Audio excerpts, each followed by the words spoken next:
Hello everyone, this is an interview episode of the History of Egypt podcast. My guest today is Dr. Leslie Ann Warden.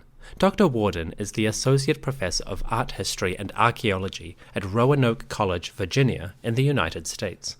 On top of that, she is the director for a significant archaeological site, leading excavations at Qom el-Hisn, an ancient community in Egypt's Delta region. Her research is informative and enlightening, and Dr. Warden has significantly expanded my understanding of an ancient society and its economy. I have used her work repeatedly throughout the podcast, and I'm excited to talk to her today. Dr. Warden takes an interesting angle on Egyptian society. Her work focuses on how people made and distributed different goods. Ceramic pots, in particular, give an insight to the day-to-day workings of these communities. When the Egyptians were placing bread, beer, fruit, vegetables, oils, wine, and all good things into ceramic pots, it means that these items give us a thorough record of ancient behaviors, if only we can decipher them. Fortunately, Dr. Warden is here to uncover the tiny details overlooked by many, which can reveal ancient lives and their world. That's enough from me. On to the interview. Allow me to introduce Dr. Leslie Ann Warden, Associate Professor of Art History and Archaeology. Leslie, welcome to the History of Egypt podcast, and thank you for joining me. Oh, thank you so much for having me. I'm quite excited we actually are able to do this. We finally got there. We've talked about it for so long. 4 years, but we got there. Okay, so... side question. Would you prefer me to refer to you as Dr. Warden or Leslie? Oh, God, just call me Leslie. It's fine. Cool. Yeah. Okay. So, Leslie, you've devoted most of your career so far to the study of economic and social questions during the 3rd millennium BCE. Now, most people know this as the age of pyramids and, big famous names like Djoser and Khufu and Khafre. But you take a different approach and sort of look beyond the monuments to humbler, sort of smaller background questions.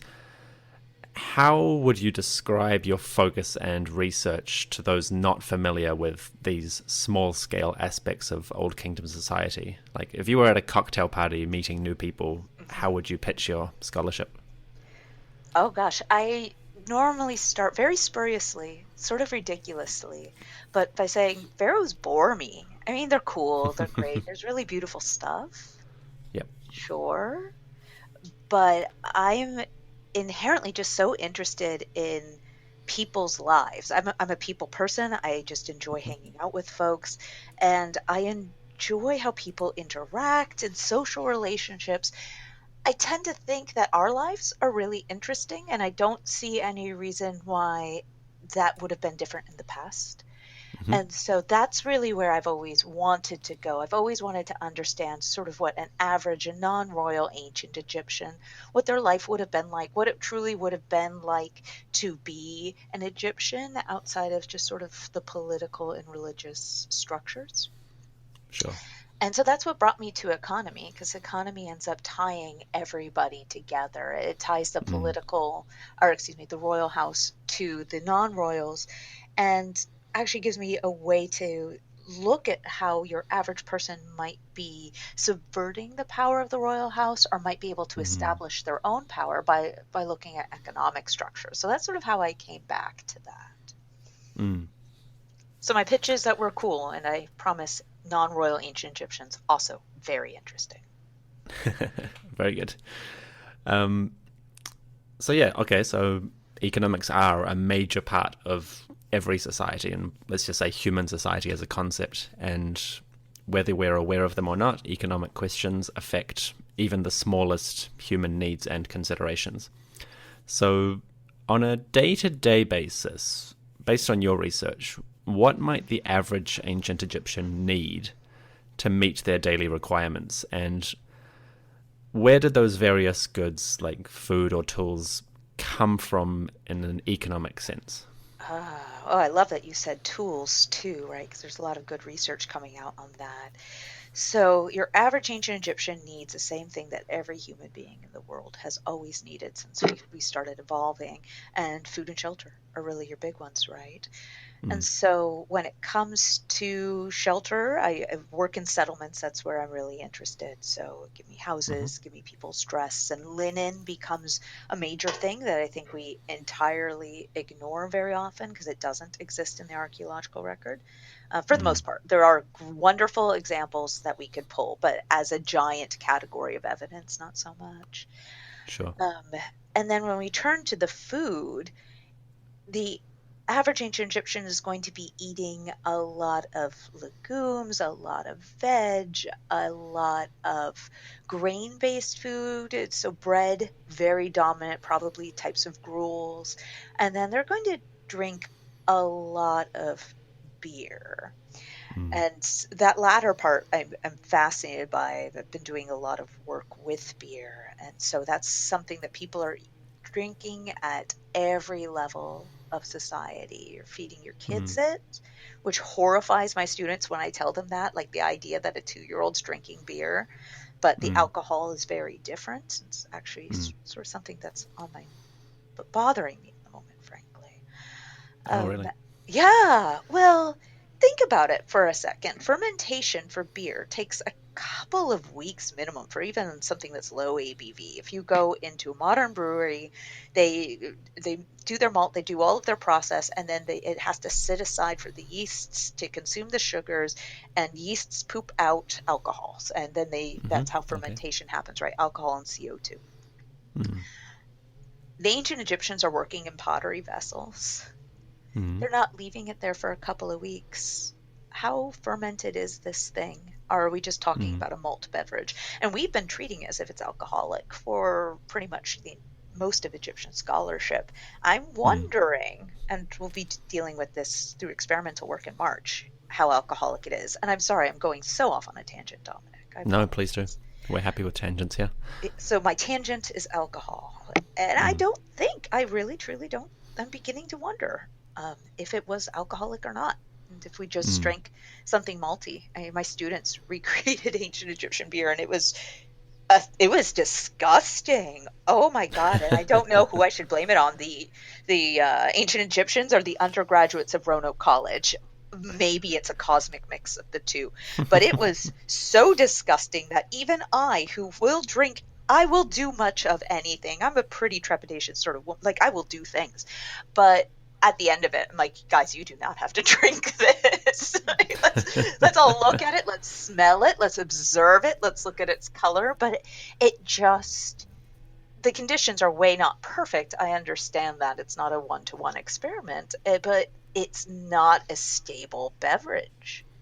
So it Could can't you give us work. a vague description of what it tasted like? Not using swear words. Yes, preferably. Disgusting, heavy, urine. Ugh, okay. Yeah, yeah, sort So of. kind of this like sour. Yes, but it's not the sour that's so. I don't know what's trendy in New Zealand right now, but sours are very in the United States. Okay. But it took that and it rounded the corner into horrid. And Right, I then see. it got cloudier over time instead of clarifying. Hmm. And some of that might have been the experimental method that my students used. They covered the inside of their pots with mud, which actually would have been how the ancient Egyptians did it. Hmm. But that mud certainly did not help matters. Let's put it that way. Did not make things tasty and delicious. Interesting. So, So, okay, so they're probably not fermenting these beers for weeks at a time, considering the quantities that they're consuming. yeah. So, And so far, how would you imagine that they're organizing the production of beer? Is it small households, or are there large breweries operating at the time? I think this changes over time. Mm-hmm. And we see that, and sort of, let me segue into the archaeological record, because that's really where we need to appeal for this evidence, Okay. right? And so ancient Egyptian beer, as well as its bread, and those are the key fundamentals that I study. Though for economy, Mm-hmm. you can also do a lot with flint tools, and Elizabeth Hart has done some really excellent work on that. Okay. But to come back to the pottery, and so I look at beer jars and bread molds and other Mm-hmm. utilitarian wares in the Egyptian record to figure out how goods were moving and sort of quantities and distance and things like that. Mm. And so in the Old Kingdom, the bulk of the ceramic record in any settlement site is beer jars and bread molds. And even if you Mm-hmm. go to a necropolis site, beer jars and Mm. bread molds also dominate. Mm-hmm. But it's amazing. It's a thing of wonder, frankly, when you go to the field because you're just like, I can identify a huge percentage of your record, and it's just these two forms, and you're just throwing them over your shoulder, or at least that's been the temptation because they're so recognizable. But they show a lot of difference that I've seen in my work. Anyway, to come back to it, so in the Old Kingdom, tremendous amounts of beer are clearly being processed and moved, and they're being placed in these recognizable forms. I want you to think of, and you have a large audience transcending different continents. So in the United States, I would give a good example of just a milk gallon. It's Mm-hmm. boring, it's ubiquitous, it's entirely recognizable. If you see orange juice put into that, you're like, why are they using a milk carton to put orange juice? That's weird. And you immediately know they're transcending some cultural boundary. They're doing something wrong. Mm. And for the ancient Egyptians, that's certainly how the Old Kingdom beer jar worked. It could do a few other things, but for the most part, it's beer, it's beer, it's beer, it's beer, and everyone can recognize it. And that makes it a Mm. commodity that's really easy to move, right? Because I Mm-hmm. can recognize it, I know what I'm getting, I can see the size, and now I can bargain with whoever I'm interacting with. So I Mm-hmm. think that what's happening in the Old Kingdom in terms of production is that production of beer is happening at huge scales. And I think it's probably happening outside of the house. Now, this Mm. is where we don't have good Old Kingdom archaeological evidence slash Mm. any good Old Kingdom evidence. But if we turn to earlier evidence coming out of Hierakonpolis, we certainly have huge beer vats in a industrial complex being used to Mm-hmm. manufacture the beer. So not, it's not a great parallel because it is so much earlier, but the pottery would suggest that we should be looking for something large scale because this is a large scale cultural phenomenon that's instantly recognizable to every Egyptian. Mm-hmm. What I find mind boggling is that this thing is so ubiquitous until suddenly it's not. Mm. Okay. And that happens at about the end of the sixth dynasty. Right. And at So that, suddenly that particular type of beer jar fades away. poof. Hmm. Fade is even a strong word. It happens, I mean, it does fade, but it also happens pretty quickly. And it Okay. happens differently in settlements and in necropolis sites. Hmm. And so settlements, it's just by late six, it's gone. By in cemeteries, it morphs, it changes, it will hang out through the early first intermediate period, presumably as part of ritual, which itself is more conservative, right? Sure. Than Tends to linger on a bit longer. exactly versus daily life where you're just responding to sort of current needs and pressures. Sure. And so it's gone from settlements, and there's nothing that replaces it. This is the mind boggling part. Something that was so ubiquitous, so Hmm. instantly recognizable. It was, part of the form of Egyptian life.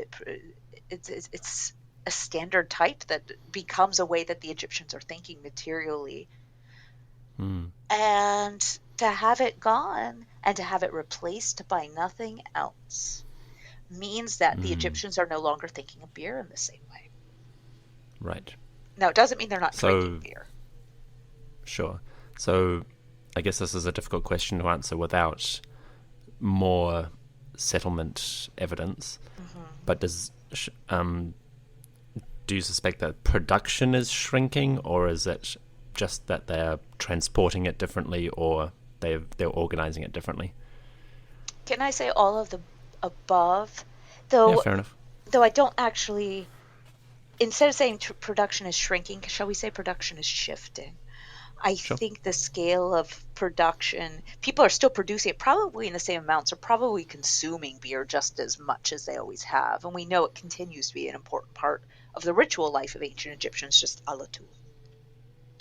And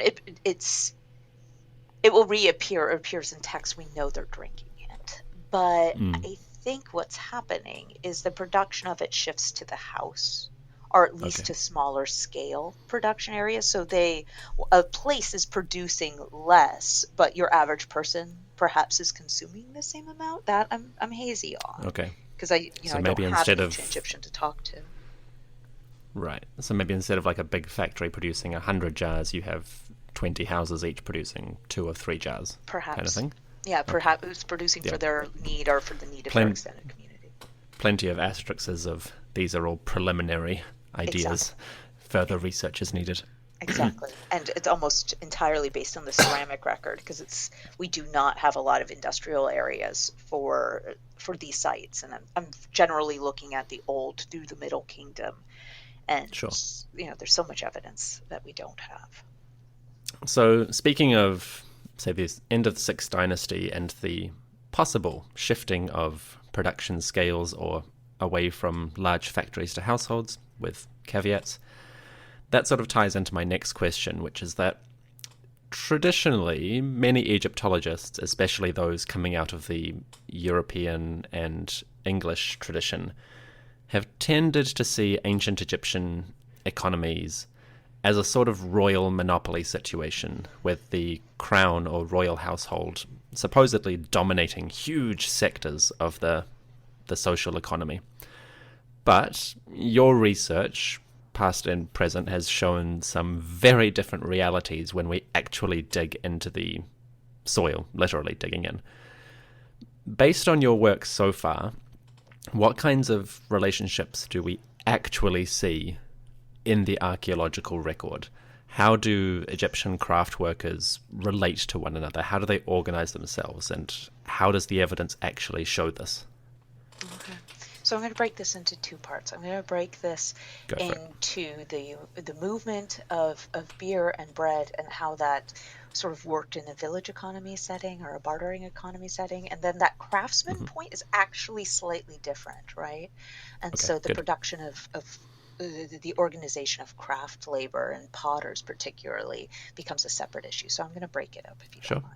All That's fine. right. Well, I can totally edit the audio to shift it into two separate questions. So feel free Perfect. to I do that. find that you don't like one of them and happily delete the podcast. So please feel free. All My right. integrity is hurt.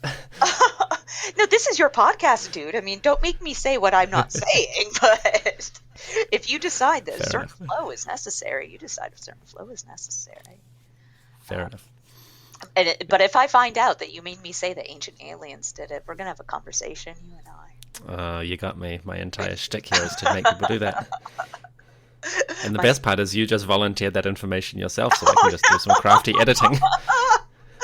Oh, yeah, no, I live to serve. Okay. Yeah. All right, well, The let's. BuzzFeed headlines will be out tomorrow. Oh my God, I'll be in such trouble. My husband will repost on Twitter. This will be great. All right, but let's come to it, shall we? So let's Sure. talk about beer and how that helps us understand economic networks in ancient Egypt. Because what we know about beer, and this comes from the textual record particularly, is that your average or labor in the Egyptian Old Kingdom was paid in bread and beer, and we are told this through the textual record. They're also paid in linen, and I would love to Mm. track down linen, but please reference my earlier comment about it's important, but it's not a ubiquitous enough find to really do anything with at this scale, right? Because you need Mm. large scale evidence to start making these assertions. Mm. And so if labor is being paid for bread and beer, the really nice thing is that we know labor from all scales of society is being paid in bread and beer. So it's not just Pharaoh who's paying in bread and beer, but we know that there is a private purse, again, documented in the textual record, that there's a private purse. Individual people will have their own wealth, and they use that to pay labor in bread and beer. And we can extrapolate that that's happening lower down the economic rungs as well. So great, everybody's exchanging bread and beer. I can now start making assertions about, or potentially make assertions about multiple tiers of the economic hierarchy instead of just being forced to talk about the royal house.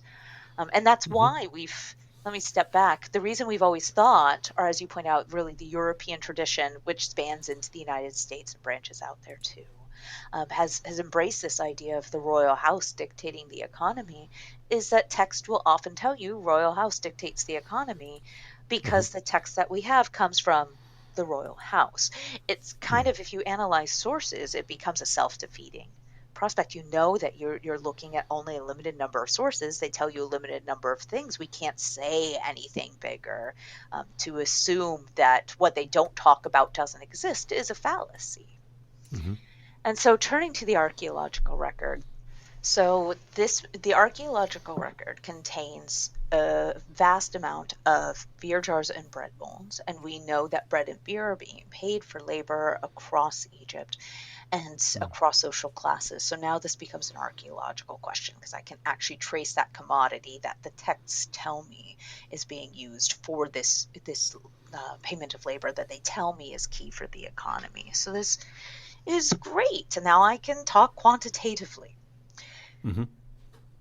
If we remember too that beer and bread are both the product of grain, and that grain is ultimately the backbone of the Egyptian economy, we Mm-hmm. have to remember that grain, if we're assuming a centralized economy, which let's start out assuming, since that's what scholarship has us working with, or at least had us working with when I started my work. We assume a centrally controlled economy.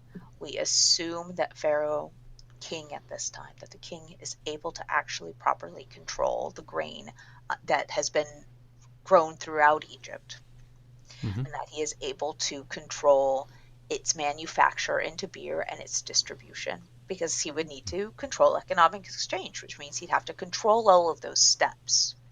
Mm-hmm.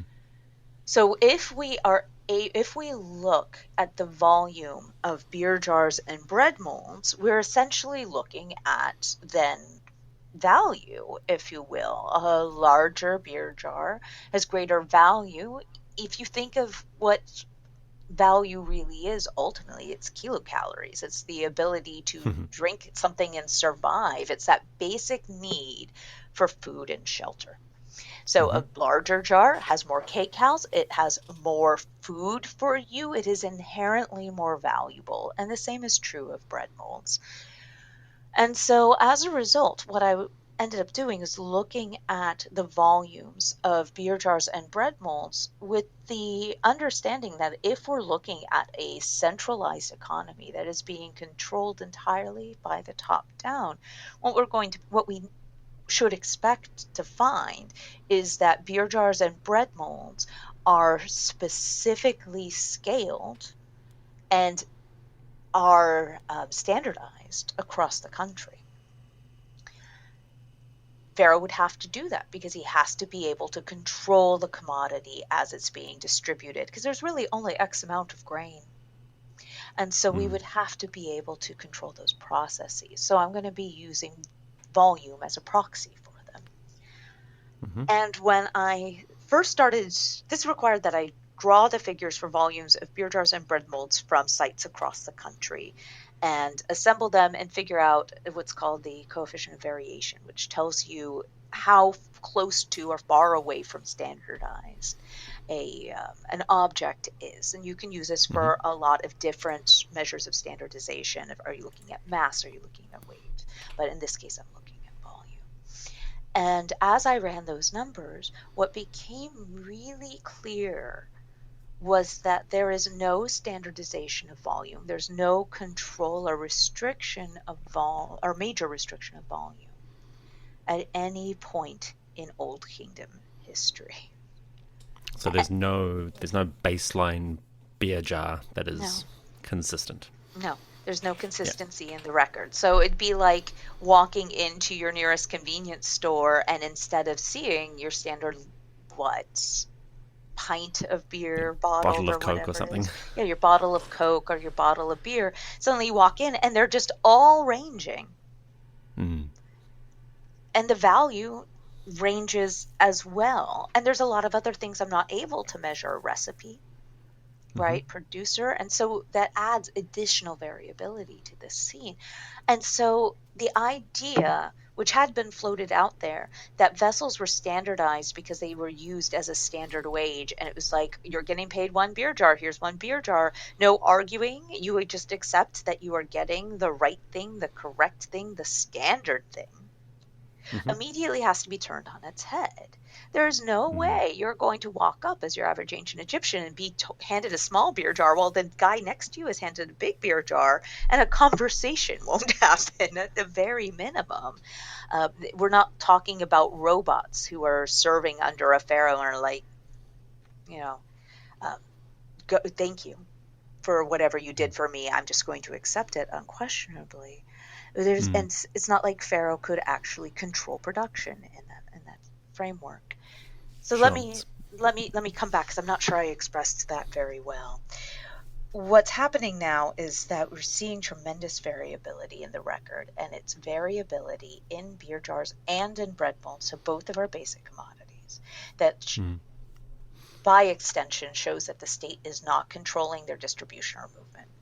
This is Mm. further emphasized by the fact that all of that pottery is made locally, and Mm-hmm. that the styles and the sizes of rims and whatnot all vary across the board across Egypt.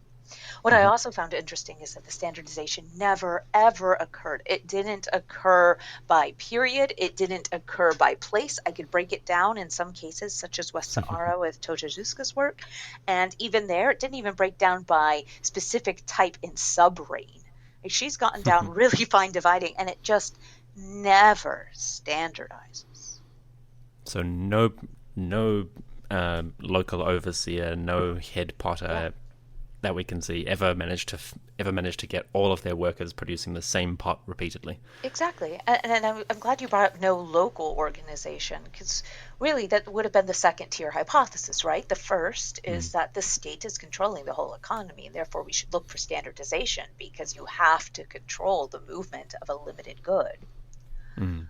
And if he's not, well, then you're looking for authorities, because it's 2020 and we're raised in the West. We're raised with governments that are, God, we're raised in a world where governments are quite strong. And so you're Mm. looking for the authority, you're looking for the regulatory system. And so my next thought was, okay, well, let's look at the site and see where standardization is. Nope, no standardization even at the level of a site, even periods Mm. within a site, even subtypes within a site. Great, so no local authority either. So this Mm. leaves us to suddenly look for individual autonomy, Mm-hmm. which is both incredibly hard to see in the archaeological record, but when I finally came to this moment, it became really exciting, because those numbers, the diversity and confusion in the standardization values and the CV values, the range and form and size, suddenly makes sense if you think about ancient Egyptians as autonomous actors who are Mm-hmm. able to barter with each other and determine value themselves. So instead of being told, Pharaoh has said this one jar is enough, you will take it and like it, Mm.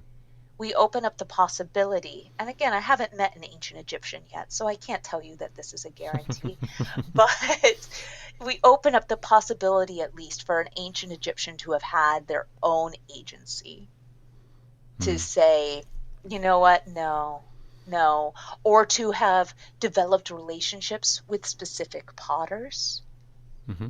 that they enjoyed working with, or specific people that they knew that they were going to get paid from, where they created a relationship where they knew what to expect from that, which was still Mm. variable from what the next guy over was expecting from his patron. And Mm. so it opens a lot of doors for a much more fluid system. Yes. And I would like to be clear here. I don't see this being a I don't see all of ancient Egypt being established on a barter system. I'm not trying to suggest that the royal house has no power, because that would be Mm-hmm. ridiculous to suggest, right? You don't Mm-hmm. build pyramids with no power. Sure. But I want to suggest that they have power within a sphere, but that doesn't Mm. negate the power of provincial Egyptians, of Mm-hmm. non-royal Egyptians, to be able to dictate their own terms in some cases and have real economic authority. Sure. I guess it's that difference between, yes, the state can make demands for some things, but then there are also just some things, such as maybe production of pottery, that they're simply not interested in. Yeah. It doesn't concern them fundamentally. There's no pressing need for the crown to demand standard pots. They're more interested in just bring us 1,000 jars that we can use for this settlement. Yeah. Yeah, because there's a trick too. The state, in places where we know the state has very real authority over people's lives, and in this moment, I'm deliberately referring to Haithokarab and the work of Mark Mm-hmm. Lehner and Anna Wyszynska. When we look at their work, we know that Haithokarab is the home of the pyramid builders. It goes without saying, and with every papyri we find from the 5th dynasty onwards, we know those sorts of sites are really dictated by the state, and that the state has economic authority over them. And yet, when we Mm. look at beer jars and bread molds from them, they're no more regulated at Yeah. all. Like, the state seems to have accepted that there is this really fluid network of beer and bread payments that they're just not going to futz with. They will give the commodities for it, they'll make sure that there's stuff for it, but the way that those individual payments happen, the negotiations, that's up to the headman, that's up to whoever's there. There's no need to dictate it. The state just wants to make sure its pyramid is built, its mining Mm-hmm. projects are done, they get what trade they need to do. There's actually a much more limited sphere of royal power than is generally anticipated in an ancient any course, any reading that you ever do on ancient Egypt, where Pharaoh is the central figure. Now suddenly Pharaoh is a Mm. much smaller figure, and the society around him really grows to take up the At space. least, at least economically. At least Asterisk one. economically, that's a fair point. Ideologically, the pharaoh has a huge, the king has a huge role. There can be no. I'm also just thinking of the sort of implicit power of coercion, which doesn't necessarily show up archaeologically, but is Yeah, probably no, you're still right, present. and I think that that definitely links to his ideological power too, right? How is he able to coerce you? Well, you're Mm-hmm. in the old Yes. kingdom, you're pretty convinced he's a god, and that's you don't Mm. say no to that. You don't fudge that. So, And if you're not convinced, he has a giant mace. oh, is it a giant mace? Yes. And then he Yeah. has a network of people under him who are, by the late Sixth Dynasty, is married into the family in some cases, but even earlier, who he is appointed to roles, and they they have they have land and are. They have titles over provinces, they have land that they own and manors that they own in provinces. People have some touch into the royal house. They have some sense of Pharaoh, but I guess what I'm suggesting is that on the day to day, Yeah. eh, Yeah. eh, that he's there, but he's not the defining feature of Egyptian culture, or of the Egyptian day Mm. to day life. As you can see, Dr. Warden is an insightful and thoughtful Egyptologist, tackling questions we didn't know we had to find answers that we desperately needed. If you're interested, Dr. Warden's 2013 book, Pottery and Economy in Old Kingdom Egypt, is the sort of book which leaves you with a whole new understanding and appreciation of an ancient society. The book is available online via Google Books, where you can preview a few chapters and get a sense of how deep these investigations go. I highly recommend it. Link in the episode description. Okay, let's get that advertising break out of the way so that we can enjoy some uninterrupted conversation. See you in a moment.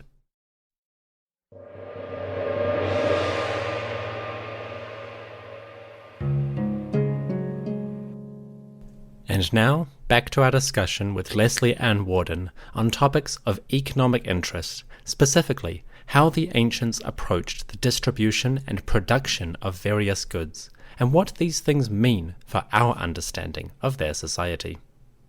Actually, that reminds me of the sort of one thought I had, is that you mentioned the 5th Dynasty papyri, which I dug quite deeply into for my master's.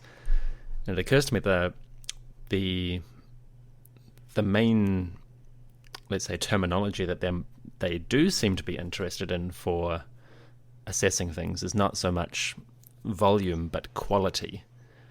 The Abu Sir papyri are far more likely to reference like linen of excellent quality than linen of 10 pallets worth. And wonder if that's it probably doesn't come in too closely with beer because it's hard to measure, but it's the sort of idea of they're not likely to, well, it's a big task to figure out a standardized way of producing pottery, but it's relatively more simple to say, yes, that's good quality product. That's a tasty beer, or that's a good weave. Yeah, but I think it's easier to tell that with Yes. linen, because the linen You comes can at just you in look at it. bolts, right? And you do what you do in any good fabric store nowadays. You immediately reach your hand out and you finger it. So you're going to see that. I don't know how much you are going to figure out if there's good beer or bad beer. I've never seen beer described as particularly tasty, wonderful beer or whatnot. Though there are certainly different I types. kind of hope of no beer. one's sticking their fingers into the beer. So you would hope or not, right? Like, let me take a sip. Was that good? Yeah, I mean, I think actually, now that I think about it, the fine. quality tends to show up with wine, not with beer. They definitely, Yes. and wine Yeah, obviously not much with beer. later, late Middle Kingdom, New Kingdom, but yeah, not with beer. I mean, I guess beer is just beer's beer. It's the bread and butter thing. I, I think it truly is. Beer is beer, and it's so ubiquitous.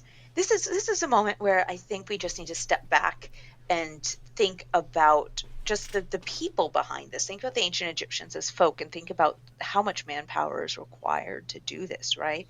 Because you have to have people making pots, and those are potters. That's what they do. That is all they do. And then that industry has to be connected somehow to the brewing industry, which itself has to be separately connected to the farmers and grain storage, which might be the same, might be different things, depending. God knows, we also don't have, for the Old Kingdom, we have silos, but silos are really hard to figure out because they are also used for storing pots of things. So I can't look at a silo and say, this means X amount of grain was stored there. That math doesn't hold up, certainly at this period.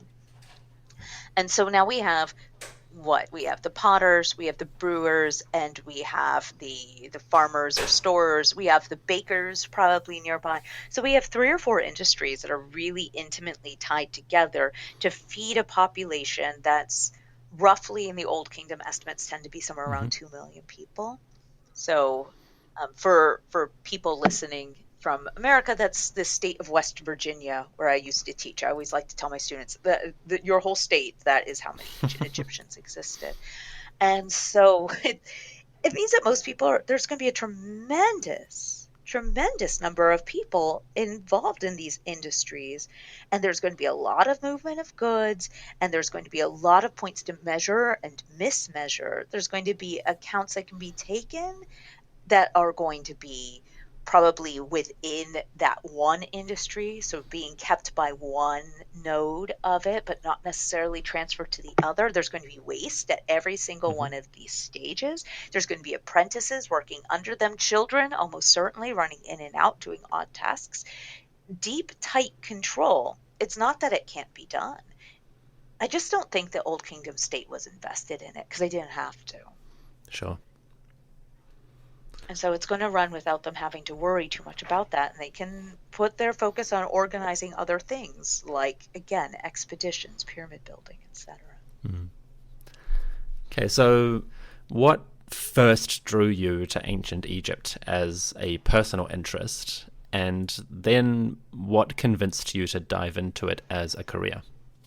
Can I actually flip this on you? Were you a kid when you decided that this is what you wanted to do?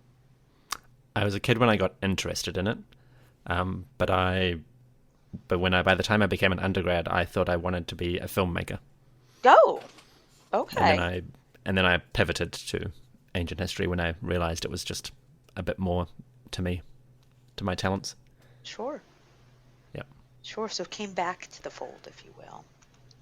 pretty quickly. Yeah, but I mean, it was more a case of like I thought I wanted to do one career and keep ancient Egypt as a personal interest, and then I Sure. just flipped those. Sure. So for you, it was childhood. Oh, it was childhood. I mean, most people, that's why I asked you, because every time I talk to people about it, it seems like most of us decide when we're kids. Which means that, frankly, every time I have one of my students walk in, a brand new freshman, and she or he says, "Oh, I'd really like to be an Egyptologist," I take them dead seriously because Hmm. 90% of them, 95% of them will change their minds or should change their minds because, there are other Sure. things in life. Yep. But though Don't the few don't that tell hold my on, audience that.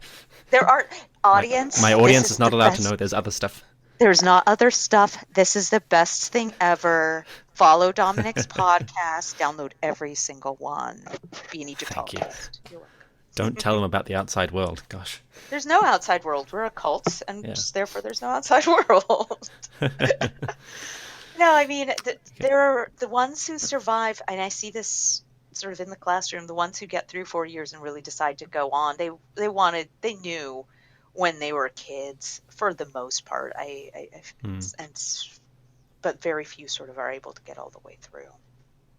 And so I Fair enough. was I was in sixth grade, which in the US is around 11 or 12 years old. Okay. And this is sort of the conventional time that I give when I'm telling this story. And I was in a sort of the special gifted kids class. And my instructor, whose name was, kid you not, Mr. Flinders. And Mr. Flinders, shout out if you're listening to this, Mr. Flinders, thank you so much. Thank you. He decided that he was going to teach a whole semester to sixth graders about ancient Egypt, like a whole semester. Wow. And so we just kept doing it and doing it and doing it. And by the end of it, I'm like, I'm going to be an Egyptologist. And all my little friends are like, you're what? And I clung to it all my time, K through or sixth grade on through high school. I said this is what I wanted to do. I did a lot of independent reading. And I guess what convinced me to dive into it as a career is that I don't know. I knew that chances were always bad if the odds were long, if you will. Sure. And people would ask me how I was going to get a job, and I would make very spurious remarks about how a professor would have to die, and I would have to be in very close proximity with my CV in order to at least be considered. And I knew. But I think I've just always, I had a passion for it, and I have a knack for it. Hmm. And the field work, I love the field work aspect. I love being out working with materials. I really enjoy getting my hands dirty, which makes me a bad historian because I can't just be stuck with books as much as I love them. I want to get my Sure. hands on material evidence. But yeah, so that's what happened. And it was pharaohs that drew me in, pharaohs and gods, the same stuff that I think ignites most kids. And here I am studying ugly pottery from your average person. But hey, it worked out. Fair enough. Okay, so this might be pretty connected, but if you had to look back at your sort of your undergraduate, postgraduate, and maybe the very first years of your career, is there anything that stands out as maybe being like what would be your most significant or valuable like learning experience since you started on this path? I struggled with this question a lot when you sent it to me because I looked at it and thought to myself, I still feel like I struggle and am learning really valuable things and have to reevaluate my approach and my materials. The classroom Hmm. changes me. And then I realized that unquestionably, actually, this was the year and a half I spent studying abroad at the American University in Cairo. That was the most Mm. valuable thing I could have ever done. And Mm. probably is the reason I was able to get this far. I give full credit to the professors there for teaching me incredibly well and helping really make obvious what is not obvious in a classroom, in my experience, in the classroom in the United States, that the ancient Egyptians are Egyptian, that they don't belong to me, that Mm-hmm. they did not exist to give rise to American or European culture. That, which, if you read some general textbooks, it certainly feels that way because the arc of history is written. So it goes, you get Yes. Sumer, you get Egypt, and then suddenly you have medieval Europe, and you're like, how? It's like the banner of civilization is passed to Mm. people, and we stop talking about Egypt as soon as it stops being pharaonic, and because no Mm. longer is it holding the great beacon of civilization. It just doesn't show up in books in the same way. The medieval period is devalued. Modern Egypt is not discussed in a classroom that discusses ancient Egypt. But Mm. studying at AUC, particularly with Dr. Salima Akram and Dr. Faiza Hakel, just made it so obvious. Just living Mm. there and seeing, like, a pyramid is not a thing that appears on my PowerPoint slide in a classroom when the lights are down. A pyramid is a thing you see in the middle of the Egyptian desert while you're being surrounded by men on camels who are trying to sell you horrible trinkets. And oh gosh, wonderful stories actually. But and you took a taxi there that was driven by an Egyptian man, and you get water from a vendor there, and you go and it's surrounded by a village of people who live there. Like, Mm. there's a fabric to ancient Mm-hmm. Egypt which weaves into modern Egypt. And it's important to remember that the Egyptians are Egyptian, that they are people with a history that lives on, though different and shifted and extended, but it lives on Mm. in modern Egypt. And Mm-hmm. the value of that has informed, frankly, everything I do. The value of Arabic, the value of getting back to the country and seeing the material there versus seeing material in many of our wonderful but far removed museums. I try Mm-hmm. to get all of my kids to AUC. I think it's a really, really important experience for an Egyptologist. Noted. Yes, do it. Do it. It's wonderful.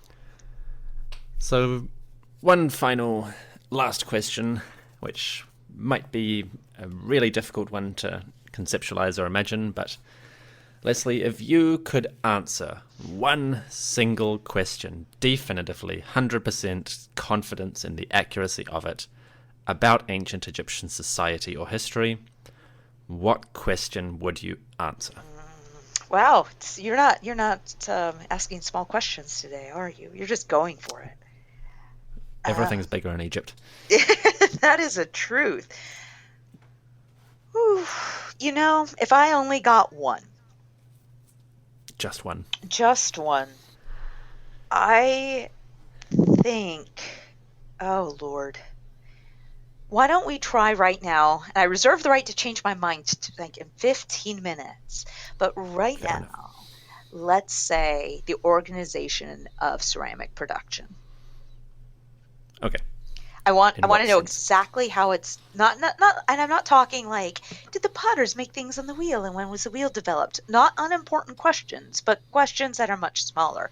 I'm Mm-hmm. talking, how was a pottery workshop organized? To whom did they answer? How did they Mm-hmm. have a patron? Were they independently structured? Were they making just for themselves? Or were they making for, again, a patron? And I really lean a lot on patronage actually with Egyptian sort of social structuring and economy, Mm-hmm. for the third through early second millenniums BC. Um, It's a growing and model. it's a fabulous model, and I think it explains a lot of what's going on. I think we can see traces of it throughout the Egyptian record. But this is why I would want to look at pottery production specifically, because I think if I look at that and figure out how it's divided, how they're getting their product, how they're organized within the workshop, how they're relating to a patron or lack thereof, how the royal potters, because there certainly are potters producing stuff for royal consumption, how they might be managed. I think if I were able to get that picture, it necessarily will trickle out to answer so many or influence so many answers about Egyptian society. For that reason that I discussed earlier, the ceramic industry is fundamental to food and food consumption. It's fundamental to the distribution of wages. It's fundamental. It's clearly related to farming because all that grain is coming into pots. And so if I can figure out what the potters are doing, I can probably sort of extrapolate structure from there into these other Mm. areas of Egyptian life. And right Hmm. now, ceramicists, we're stuck looking at pastes, fabrics, and doing thin section analysis. There are things we can do, but we're looking at pots, and I really want to get to those people that are Mm. behind it. So that would be Mm. that's my pie in the sky thing right now, but it's really that was my evil way of actually answering one huge question that has about 1,500 sub questions in it. So to get around your one question definitive question restriction. I'll allow it. That was good. Thank you. Yes.